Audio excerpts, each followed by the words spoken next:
कई के सिंगारा आइलू बजा देखनी हर तोहे लोग हजार जान मरी अख के कजरवाए जान हो अवन बैठी पजरवाए जान हो अवन बैठी पजरवाए जान हो।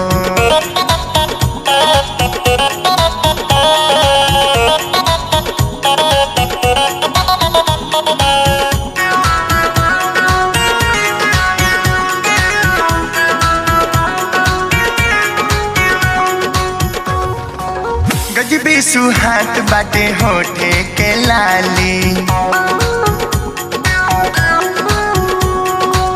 होले होले गाल चूमे कनुआ के बाली गजबी सुहात बाटे होठे के लाली होले होले गाल चूमे कनुआ के बाली पतली कमरिया चले लूटा लच के पतली कमरिया चले लू त नच के लागेलू कमाल गोरी आइलू जे सज के लागेलू कमाल गोरी आइलू जे सज के साचो कहर ढाहे अखिया तोहार दिल पे चला बेजान कजरा कटा रूप के बारू सा घरवाए जान हो आई ना बैठी पजरवाए जान हो आई ना बैठी पजरवाए जान हो।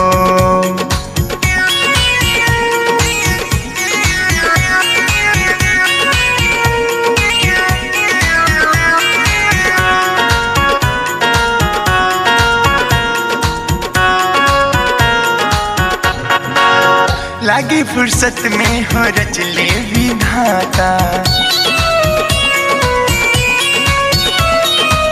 यही से मनई बहकल जाता लागे फुर्सत में हो रचले विधाता यही से मनई बहकल जाता कोई विवेक की बात बना ली कही बीवी की बाती बना ली अब करे जा संभाली अब करे जा संभाली झूठ के इतना करा बाबा